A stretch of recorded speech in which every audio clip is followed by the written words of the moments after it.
हिसार के चौधरी चरण Singh Haryana agriculture university में तानाशाही के खिलाफ छात्रों का धरना प्रदर्शन लगातार जारी है।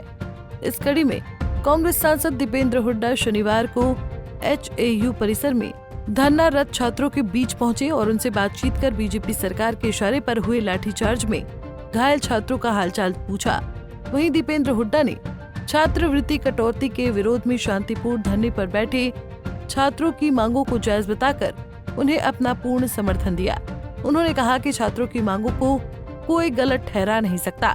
छात्रों की इस न्याय की लड़ाई में उनके साथ विपक्ष समेत पूरा देश खड़ा है। छात्रों की आवाज यहीं तक सीमित नहीं रहेगी।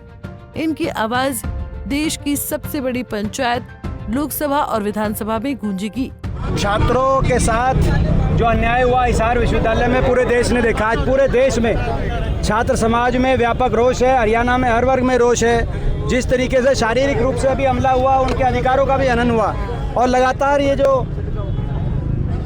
हिसार एग्रीकल्चर यूनिवर्सिटी के वाइस चांसलर हैं और पूरा प्रशासन है, वो किस तरीके से छात्रों के अधिकारों को छीनने का कार्य कर रहा है, पूरा देश देख रहा है। इसको लेकर आज हम छात्रों की मांगों का समर्थन करने के लिए यहाँ पहुँचे हैं। सबसे पहली मांग ये है कि वाइस चांसलर को तुरंत या तो स्वयं वो इस्तीफा दें, अब उनको बर्खास्त किया जाए, क्योंकि एक के बाद एक उनके कार्यकाल में जिस तरीके से छात्रों के साथ ये दुर्व्यवहार और अन्याय किया जा रहा है, ये मैं समझता हूँ कि शायद ही ये काला अध्याय हिसार कृषि विश्वविद्यालय के इतिहास में लिखा जा रहा है। दूसरा, जिन्होंने शारीरिक हमला किया, एक प्रोफेसर हैं, एक सिक्योरिटी अफसर हैं और बाकी भी कुछ लोग हैं जिनके वीडियो भी आपने देखे होंगे।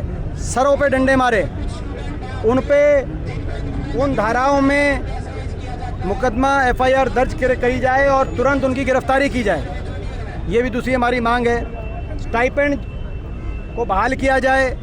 जिन गांव ने ज़मीन दी थी, ज़्यादातर वो आदमपुर विधानसभा क्षेत्र के भी गांव हैं उनमें शामिल, और आसपास के और कैथल वालों के भी कैथल के भी गांव हैं और बहुत से गांव हैं। तो ये जो गांव हैं, इनकी जो आरक्षण मिलता था उन गांव के से संबंधित जो नौजवान आते थे, उस आरक्षण को काफ़ी हद तक कमज़ोर जो किया गया है, तो दोबारा से वो भी बहाल किया जाए।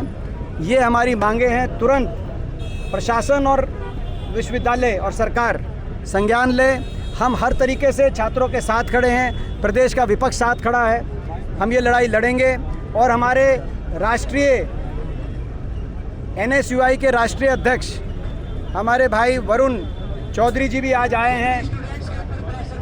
ये भी आपके बीच में बताएंगे कि NSUI की क्या रणनीति रहेगी, क्योंकि NSUI सोमवार को एक व्यापक आंदोलन की, पूरे राष्ट्रव्यापी आंदोलन के लिए NSUI ने आज घोषणा करी है, जो कांग्रेस पार्टी की छात्र इकाई है। वहीं दीपेंद्र हुड्डा ने कहा कि जब देश की राजधानी में छात्र संघ चुनाव हो सकता है, तो हरियाणा के विश्वविद्यालयों में छात्र संघ चुनाव क्यों नहीं हो सकता।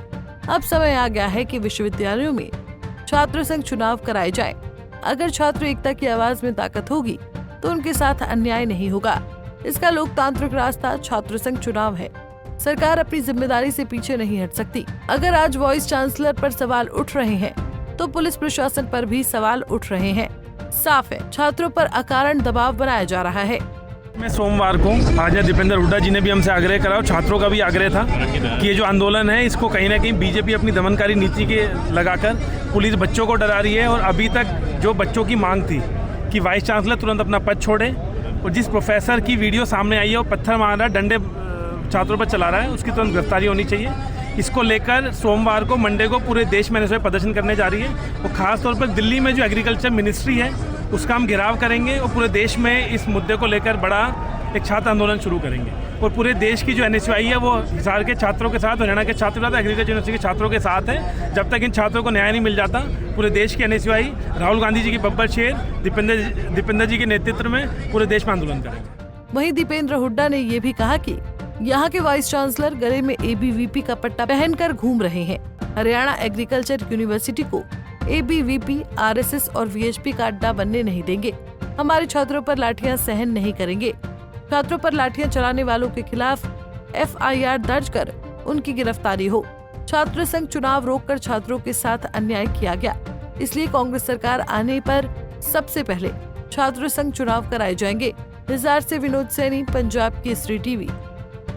हमसे जुड़े रहने के लिए हमारे YouTube चैनल को सब्सक्राइब करें और नई वीडियो की नोटिफिकेशन के लिए बेल आइकॉन को दबाएं।